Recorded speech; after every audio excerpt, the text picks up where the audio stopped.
Hi everyone, this is Monica Agrawal, lecturer in commerce from GGSSS Hisar. My dear students, आज हम company organisation का second part करने जा रहे हैं। तो उसमें हम आज देखिए, चलिए सबसे पहले हम बात करते हैं कि हम क्या क्या पढ़ने वाले हैं।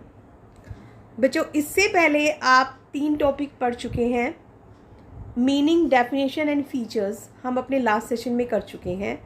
आज हम इसके एवैल्यूएशन को करेंगे। हम देखेंगे कि कंपनी की मेरिट्स क्या क्या हैं, कंपनी की लिमिटेशंस क्या क्या हैं, क्या उसमें कमियां आ जाती हैं।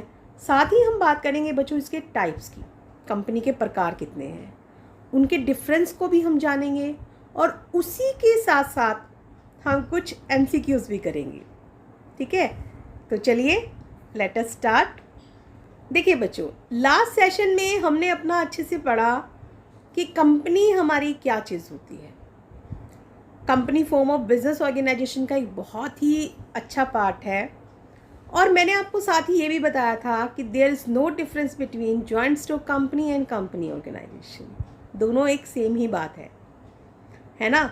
कुछ कुछ उसको रिकॉल करते हुए मैं आगे चलूँगी अभी कि कंपनी हमारा क्या था, कम प्लस स्पेनिश से साथ मिलकर लोग खाना खाते थे। वहीं से हमारा एक वर्ड निकल कर आया था कंपनी, जिसका आपको रजिस्ट्रेशन करवाना पड़ता है।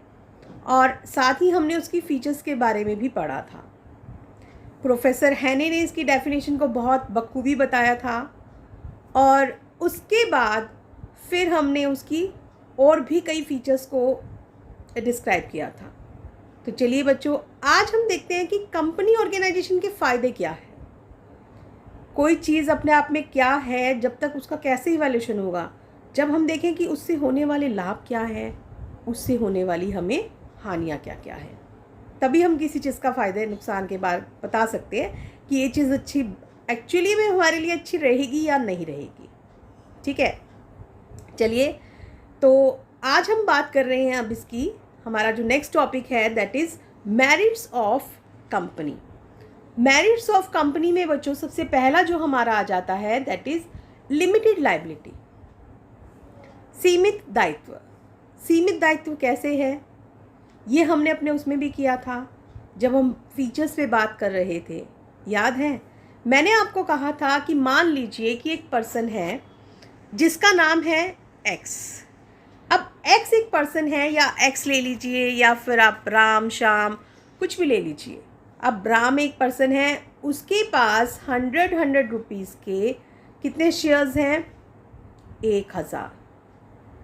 1000 उसके पास शेयर हैं। यहाँ पे ये ढंग से नहीं आ रहा है तो मैं इसको दोबारा करती हूँ। देखिए, राम जो है, राम है, उसके पास 100 रुपये वाले कितने शेयर हैं, 100 ही शेयर्स हैं। मतलब कितने के हो गए उसके पास, 10,000 रुपये के शेयर्स हैं। ठीक है, अब मैंने आपको बताया था कि जब भी आपके पास शेयर होते हैं तो शेयर्स में क्या होता है बच्चों कि आपसे एकदम से पैसा नहीं मांगा जाता, आपसे अलग अलग टाइम इंटरवल्स पे आपसे पैसा लिया जाता है। अब जब टाइम इंटरवल्स पे बच्चों आप पैसा लेते हो तो उसमें फिर क्या हो जाता है कि जितनी उसका देना रह रहा है, अब जैसे अगर आपको ध्यान हो तो मैंने कहा था कि 20 रुपये उसके देने रहते थे, 100 शेयर हैं, तो अगर कंपनी को नुकसान हो गया तो कंपनी को कितने रुपए देगा ये राम? राम सिर्फ और सिर्फ 2,000 रुपये देगा, इससे फालतू नहीं देगा। क्यों?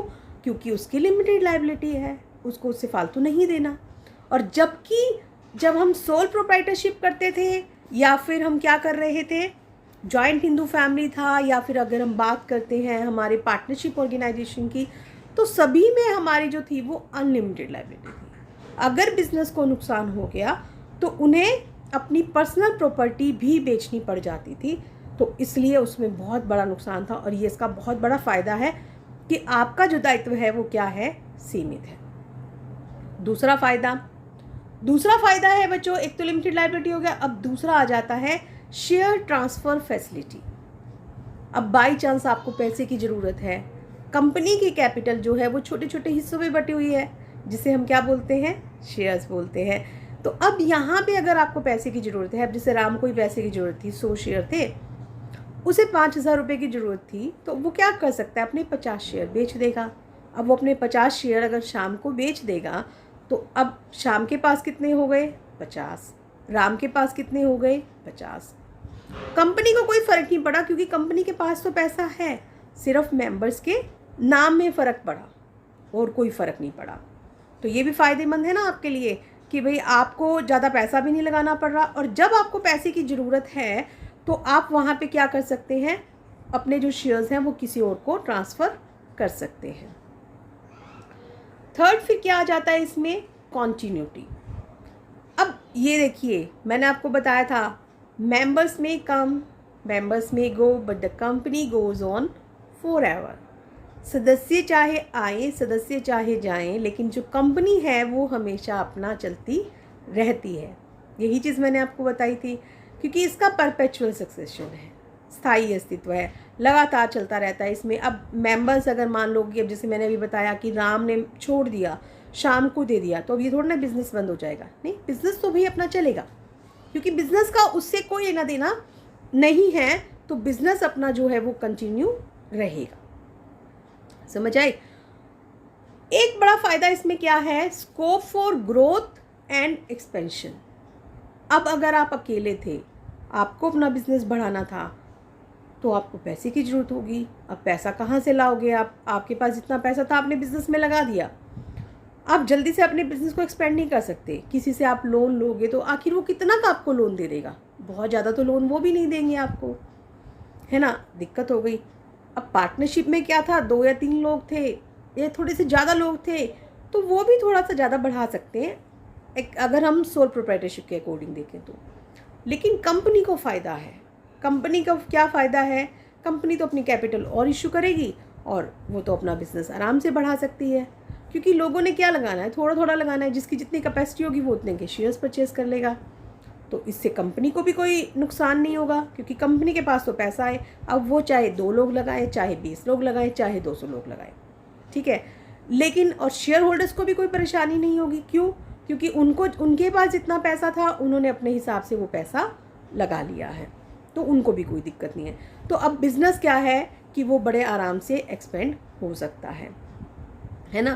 क्योंकि आपके पास अच्छा सा पैसा आ गया, लिमिटेड लायबिलिटी है, तो लोग भी पैसा लगाने में इंटरेस्टेड हो जाते हैं, और जब उन्हें लगेगा तो वो अपने शेयर भी ट्रांसफ़र कर सकते हैं, तो उसमें उन्हें कोई परेशानी नहीं होती है।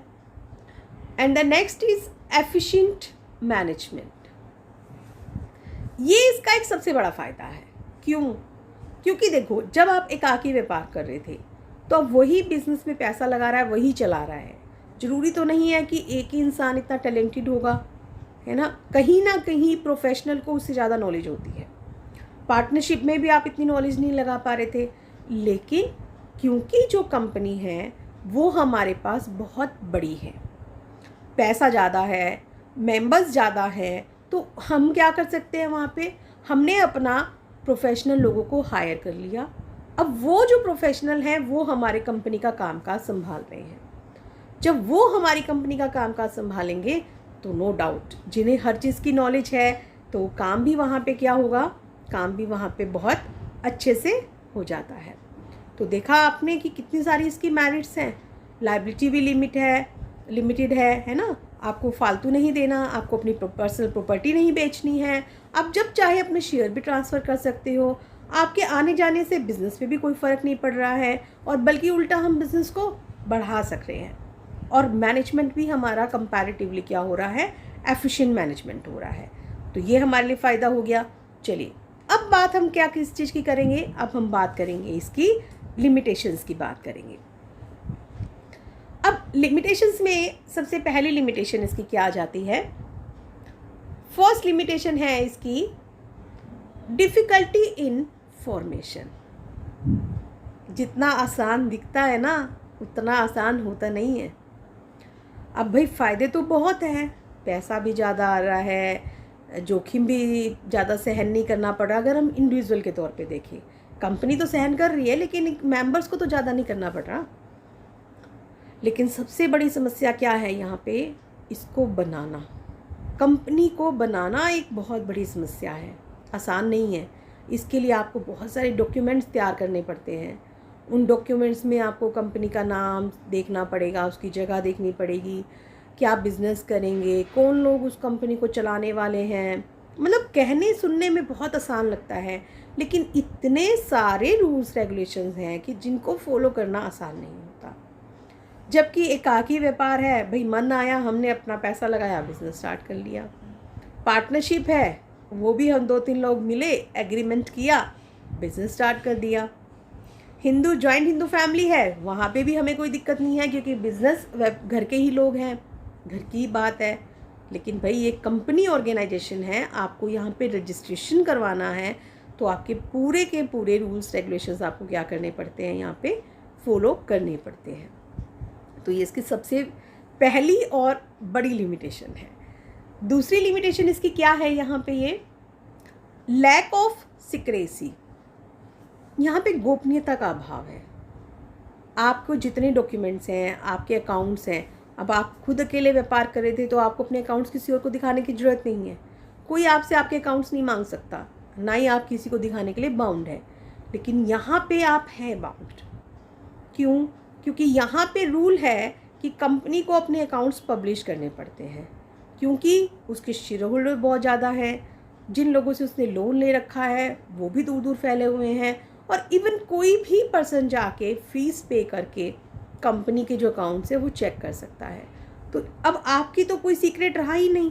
आपका तो जब सारा अकाउंट्स वगैरह ईच एंड एवरीथिंग आपकी पब्लिश हो रही है, तो सबसे बड़ा गलत काम है ना कि यहाँ पे, क्योंकि कई चीज़ें ऐसी होती है जो बच्चों सीक्रेट हमें रखनी पड़ती है, लेकिन यहाँ पे सीक्रेसी नहीं है। थर्ड हमारी फिर क्या आ जाती है यहाँ पे, लैक ऑफ मोटिवेशन। अब हम अकेले व्यापार करते हैं, तो अकेले व्यापार करते में तो हमें ज़्यादा प्रॉफिट आएगा, हम और अच्छा काम करेंगे कि भाई नहीं हमने और बढ़ाना है, इसको किस तरीके से बढ़ाया जाए, हम ज़्यादा पैसा कमाने की सोचते हैं।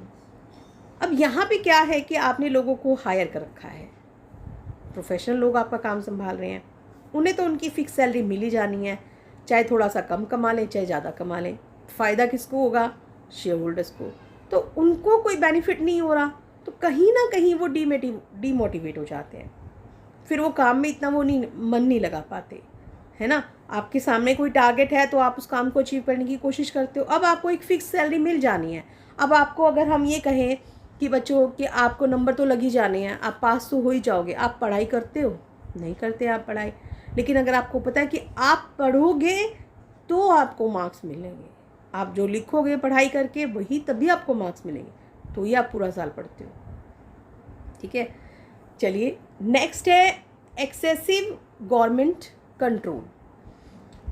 अब यहाँ पे अगली चीज़ क्या आ जाती है कि गवर्नमेंट का कंट्रोल, क्योंकि आपको गवर्नमेंट के रूल्स रेगुलेशंस सब कुछ बहुत फॉलो करना पड़ता है, और गवर्नमेंट का कंट्रोल जो है ना वो बहुत ज़्यादा रहता है, जिससे कई बार बहुत परेशानियाँ भी हो जाती है। जब हम अपना इंडिविजुअल चला रहे हैं उसमें कोई दिक्कत नहीं रहती, तो यहाँ पे इसकी एक बड़ी समस्या ये भी है कि गवर्नमेंट का कंट्रोल रहता है।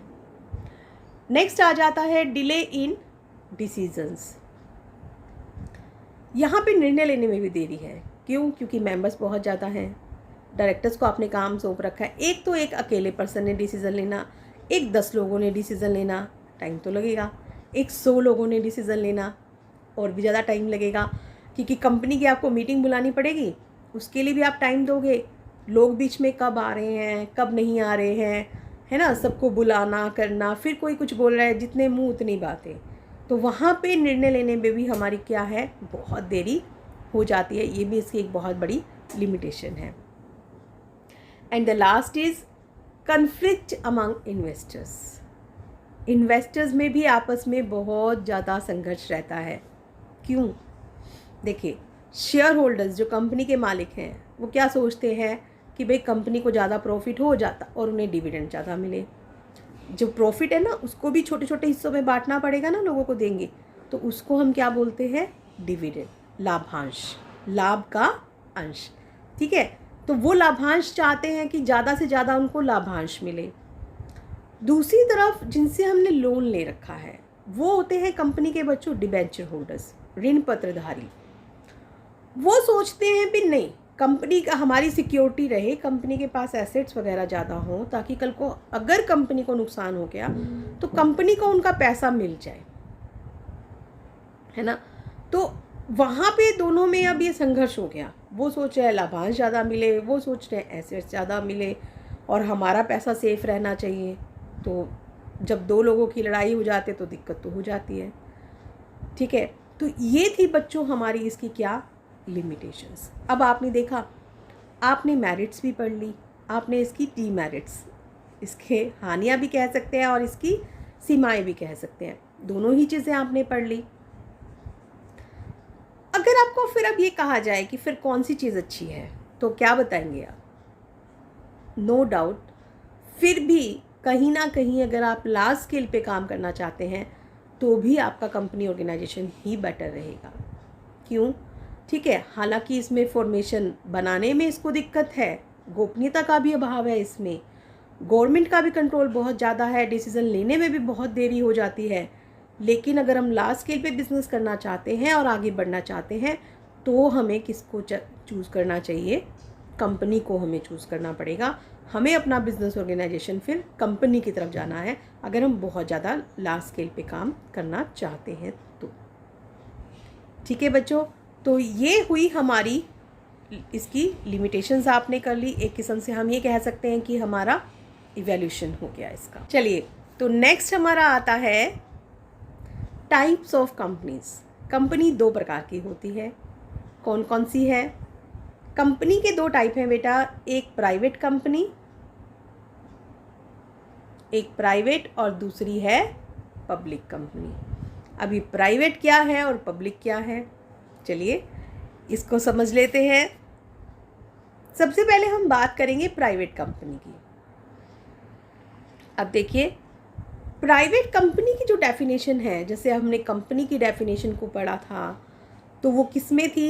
इंडियन कंपनीज एक्ट 1956 में दी गई थी, है ना। और लेकिन यहाँ पे अब प्राइवेट कंपनी की जो है डेफिनेशन, यहाँ पे क्या क्या चीज़ें हैं तो देखिए, प्राइवेट कंपनी हमारी फिर बच्चों क्या आ जाती है? इसमें सबसे पहली चीज़ आती है नंबर ऑफ मेंबर्स की। कम से कम यहाँ पर 2 मेंबर होंगे और ज़्यादा से ज़्यादा यहाँ पर कितने हो सकते हैं? 200। ठीक है, मिनिमम 2 और मैक्सिमम कितने हो सकते हैं? 200 हो सकते हैं। लेकिन यहाँ पे इस कोई रिस्ट्रिक्शन है कि ये अपने शेयर्स को ट्रांसफ़र नहीं कर सकते, जिसके पास हैं वही रहेंगे। और अगली चीज़ इसमें क्या है कि ये पब्लिक को भी इनवाइट नहीं कर सकते, किसी को भी वो पब्लिकली इनवाइट नहीं कर सकते कि आप हमारे शेयर्स ले लीजिए या हमारे डिबेंचर्स ले लीजिए, नहीं, आपस में जो लोग हैं उन्हीं के पास रहने पड़ेंगे। तो मेन इसकी जो है वो 3 चीज़ें हो गई, मिनिमम नंबर 2, मैक्सिमम क्या है 200। ट्रांसफ़र ऑफ शेयर्स आप नहीं कर सकते हैं, ना ही आप पब्लिक को इनवाइट कर सकते हैं। अगर ऐसी कोई कंपनी है तो उसे हम क्या कहेंगे? प्राइवेट कंपनी कहेंगे। लेकिन इसमें ध्यान आपको ये भी रखना है कि जो एम्प्लॉइज़ हैं या एक्स एम्प्लॉइज़ हैं, अगर उनके पास अपने कंपनी के शेयर्स हैं तो वो हम इनकी लिमिट में काउंट नहीं करते। और अगर 3 लोगों ने मिलकर एक शेयर परचेज़ कर रखा है तो हम उन्हें क्या करेंगे? एक शेयर मतलब एक ही सिंगल मेंबर मानेंगे, हम उनको 3 नहीं मानेंगे कि वो उन्होंने जॉइंटली ले रखा है ना, तो हम उसको क्या मानते हैं? सिंगल ही मानते हैं। समझ आ गया आपको प्राइवेट कंपनी क्या होती है? चलिए अब हम बात करते हैं किसकी? पब्लिक कंपनी की। अब पब्लिक कंपनी क्या है यहाँ पे? उसका रिवर्स। वहाँ मिनिमम नंबर ऑफ मेंबर आपको कितने चाहिए थे? आपको मिनिमम नंबर ऑफ मेंबर चाहिए थे 7, नहीं, वहाँ आपको 2 चाहिए थे, लेकिन यहाँ पे आपको कितने चाहिए? 7 मेंबर होने चाहिए। ठीक है, और मैक्सिमम की वहाँ पे लिमिट थी 200 की। आप प्राइवेट कंपनी में सिर्फ मैक्सिमम 200 मेंबर ही कर सकते थे, लेकिन पब्लिक में देयर इज़ नो लिमिट, कोई लिमिट नहीं है।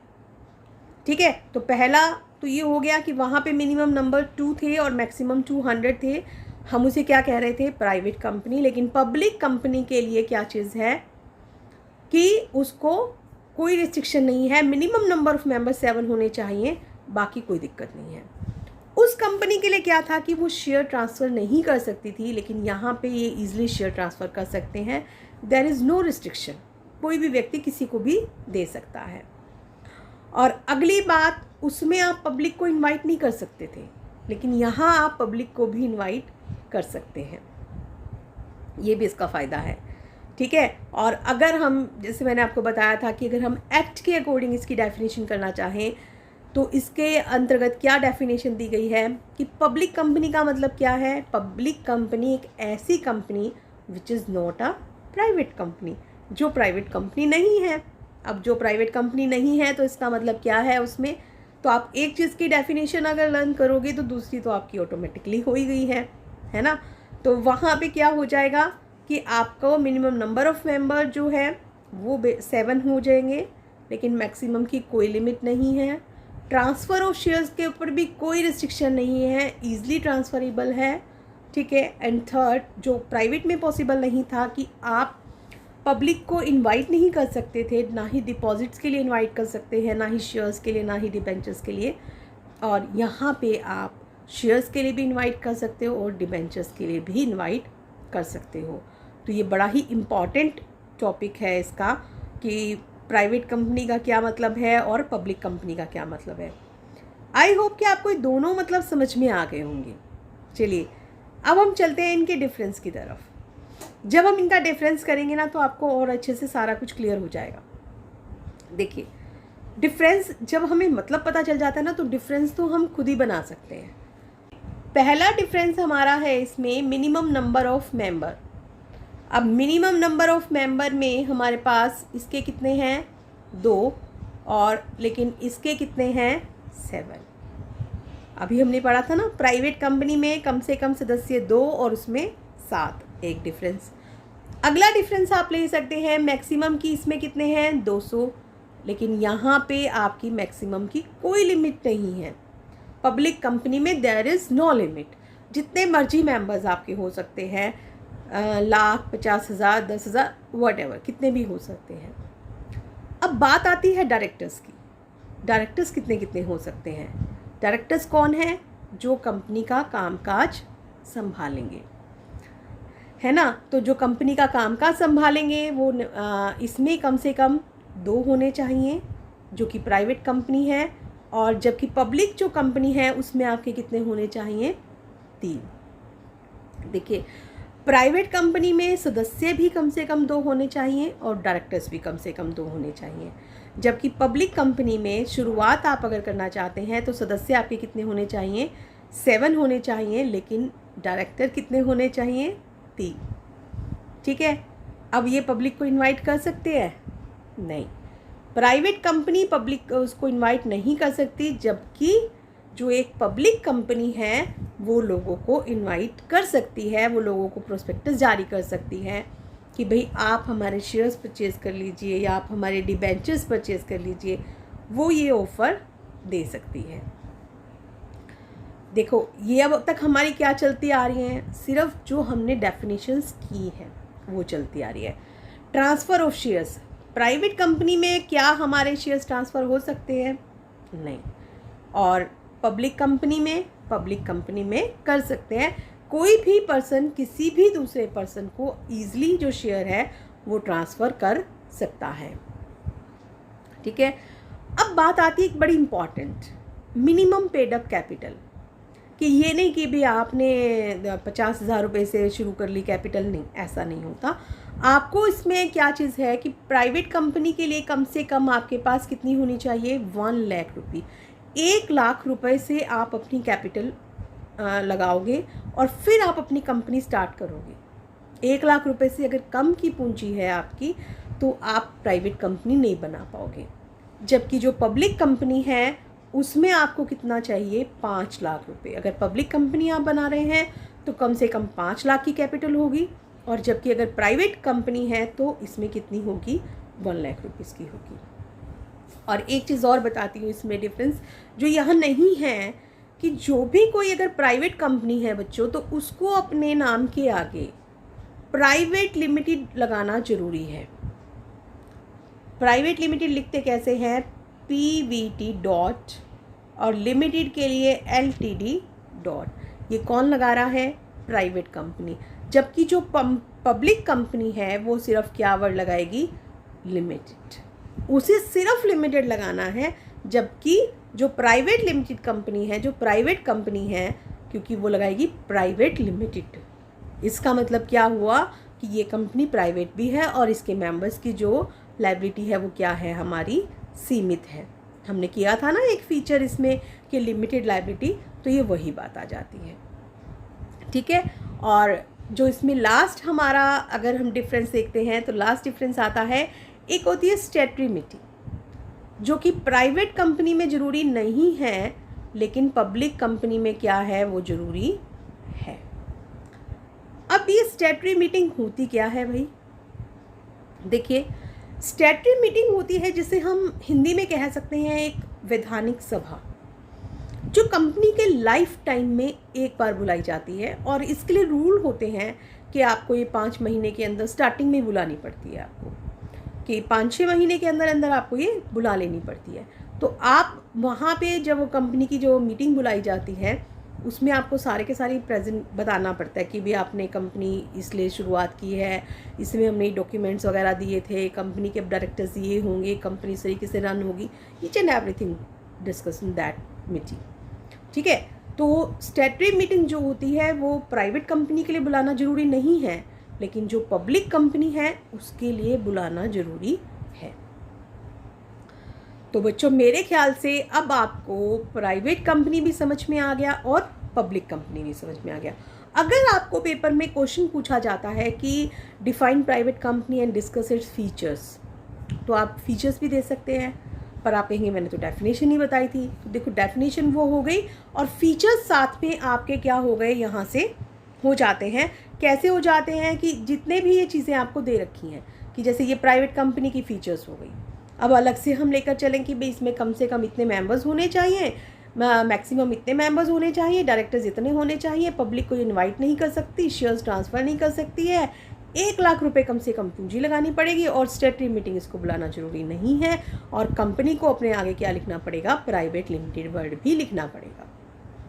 ठीक है, तो ये इसकी इतनी सारी फीचर्स भी हो गई और डेफिनेशन भी हो गई। ऐसे ही आपको क्या पूछे, अगर वो पब्लिक कंपनी में पूछे तो आप पब्लिक कंपनी भी बता सकते हैं। तो देखा आपने, एक क्वेश्चन से आपके एक किस्म से 3 क्वेश्चन हो गए, इनकी डेफिनेशन, इनकी कैरेक्टरिस्टिक्स, प्राइवेट कंपनी की, पब्लिक कंपनी की भी डेफिनेशन कैरेक्टरिस्टिक्स हो गई, और साथ ही तीसरा, अगर आपको इनमें डिफरेंस पूछा जाता है तो वो डिफरेंस भी आप बहुत अच्छे से बता सकते हैं। तो बच्चों देखो, यहाँ पे अब हमारा चैप्टर कंप्लीट होता है, लेकिन अब हमारा इंटरेस्टिंग सेशन शुरू होता है। अब हम डिस्कस करेंगे कुछ MCQs। अब आपने यहाँ पर आपके पास स्क्रीन पे आपके पास क्वेश्चन आएंगे, उसके आपको ऑप्शन दे रखे होंगे। तो जब आप क्वेश्चन रीड करेंगे तो आपको अपने दिमाग में सोचना है कि इसका आंसर क्या है, फिर उसका मैं बताऊंगी आपको, फिर आपको टैली करना है कि आप सही थे या गलत थे। ठीक है, तो चलिए लेट अस स्टार्ट। पहला क्वेश्चन है बच्चों हमारे पास, the structure in which there is separation of ownership and management is called. वो कहता है कि ऐसा कौन सा स्ट्रक्चर है जहाँ पे ओनरशिप, स्वामित्व और जो प्रबंध करने वाले हैं वो अलग अलग होते हैं। पहली ऑप्शन है सोल प्रोप्राइटरशिप, एकाकी व्यापार। एकाकी व्यापार में ऐसा होता है क्या? नहीं, वहाँ पे मैनेजमेंट करने वाला भी वही है और ओनर भी वही है। दूसरा है पार्टनरशिप, साझेदारी में भी वही लोग करते हैं, कोई अलग नहीं है। तीसरा आता है कंपनी। कंपनी में अलग है क्या? बिल्कुल है। कंपनी में शेयर होल्डर्स उसके ओनर हैं और मैनेजमेंट क्या है उसका, अलग होता है। एंड चौथा, ऑल बिजनेस ऑर्गेनाइजेशन। क्या ये सभी के सभी बिजनेस ऑर्गेनाइजेशन में ऐसा होता है कि भाई स्वामित्व एक होता है और प्रबंध भी एक ही होता है, या अलग अलग होते हैं? क्या होता है इसमें? तो बेटा इसका जो सही आंसर है वो कौन सा है हमारा? Company. Company is the right answer, क्योंकि जहाँ पे आपकी ऑनरशिप अलग है और मैनेजमेंट कौन है, अलग हो जाती है। जब भी कोई क्वेश्चन आपसे पूछा जाता है तो आप उसका पहले जवाब देखिए कि जितनी ऑप्शंस हैं उनमें क्या क्या चीज़ें उसकी चली आ रही हैं, कौन सी फिट बैठती है, तो आपको बड़े आराम से पता चल जाएगा। चलिए second question, the board of directors of a joint stock company is elected by. अब जो जॉइंट स्टॉक कंपनी है उसके बोर्ड ऑफ डायरेक्टर्स, जो संचालक हमने बोर्ड बनाया, वो कौन चुनाव करता है? पर ये क्वेश्चन यहाँ कहाँ से आ गया? हमने तो कंपनी पढ़ी थी, हमने जॉइंट स्टॉक कंपनी तो पढ़ा ही नहीं ना। नहीं, मैंने आपको बताया था joint stock company and company both are same, उनमें कोई फ़र्क नहीं है। ठीक है, तो चलिए हमने पढ़ा है। अब हमें देखना क्या है कि यहाँ पे इनका चुनाव कौन करता है। तो इनका चुनाव कौन करता है? पहला ऑप्शन है आपके पास जनरल पब्लिक। क्या आम पब्लिक के लोग करते हैं? नहीं। गवर्नमेंट बॉडीज़ करती हैं? नहीं। शेयर होल्डर्स जो उसके ओनर हैं वो करते हैं? बिल्कुल करते हैं। और फिर चौथा एम्प्लॉइज़ जो उसके कर्मचारी हैं, क्या वो भी करते हैं? नहीं, वो नहीं करते हैं। सिर्फ कौन करता है? Share holders. तो यहाँ पे इसका सही जवाब क्या है हमारा? Share holders. चलिए नेक्स्ट आता है हमारा, is there any difference between joint stock company and company organisation? क्या जॉइंट स्टॉक कंपनी और कंपनी ऑर्गेनाइजेशन में कोई डिफरेंस है? नहीं है, अभी हमने डिस्कस किया था। और इसका क्या आंसर होगा? No, there is no difference between joint stock company and company organisation. And the fourth is the capital of a company is divided into number of parts each one of which are called. वो कहता है कि जो company की पूंजी है, capital है, वो बहुत सारे मतलब भागों में बटी होती है। तो हर एक भाग को हम क्या कहते हैं? डिविडेंड, लाभांश कहते हैं हम? नहीं, लाभांश थोड़ी ना है। लाभांश तो वो है जो हम लाभ का हिस्सा देते हैं। प्रॉफिट कहते हैं? लाभ, प्रॉफिट तो लाभ होते हैं। तो ये तो पूंजी है, पूंजी अलग है और लाभ अलग है ना। इंटरेस्ट, ब्याज, क्या ये ब्याज हो सकता है? नहीं, ब्याज तो आपने किसी को पैसा दे रखा है उधार में और वो आपको उसके बदले कुछ पैसे दे रहा है, तो वो ब्याज है, वो भी नहीं है। चौथा क्या है? शेयर। तो यहाँ पे सही जवाब इसमें क्या है हमारा? Share. Share is the right answer, कि जो कंपनी की कैपिटल छोटे छोटे हिस्सों में बटी हुई है, हर एक हिस्सा वो क्या कहलाता है? शेयर। और ऐसे ही ये जो छोटे छोटे सारे शेयर्स मिले होते हैं, इनसे जो पूंजी बन जाती है, that is called share capital. चलिए नेक्स्ट है हमारे पास, a large organisation with separate legal status is known as. एक बहुत बड़ा ऑर्गेनाइजेशन है लेकिन जिसका अलग वैधानिक अस्तित्व है, वो क्या कहलाता है? किसका वैधानिक अस्तित्व अलग है? सोल प्रोप्राइटरशिप, एकाकी व्यापार? नहीं, एकाकी व्यापार में तो दोनों सेम होते हैं। पार्टनरशिप है, साझेदारी में होता है? नहीं। जॉइंट स्टॉक कंपनी में होता है। अभी हमने पढ़ा था ना इसकी मेन फीचर में कि there is separate legal status, है ना, सेपरेट लीगल एंटिटी। तो यहाँ पे इसका जो सही जवाब है वो क्या है हमारा? जॉइंट स्टॉक कंपनी है। ठीक है, चलिए and the last question is, minimum number of members in a public company are. एक पब्लिक कंपनी में कम से कम कितने सदस्य होने चाहिए? दो होने चाहिए, यही सही जवाब लग रहा है ना? नहीं, 2 किसका जवाब होता? अगर यहाँ लिखा होता प्राइवेट कंपनी तो वो सही जवाब होता। प्राइवेट कंपनी में 2 चाहिए। पब्लिक कंपनी में क्या 7 होने चाहिए? 7 तो हमने पढ़ा था, 7 हो सकते हैं। क्या 50 होने चाहिए? नहीं। 3 होने चाहिए? नहीं। 3 जो थे वो पब्लिक कंपनी में कम से कम 3 डायरेक्टर थे, लेकिन हम यहाँ किसकी बात कर रहे हैं? हम बात कर रहे हैं यहाँ पे मेंबर्स की। तो मेंबर्स मिनिमम यहाँ पे कितने होने चाहिए? 7 होने चाहिए। तो आई होप बच्चों आपको आज का सेशन अच्छा लगा होगा और समझ भी आया होगा। तो आज के लिए हमारा इतना ही, दैट्स ऑल।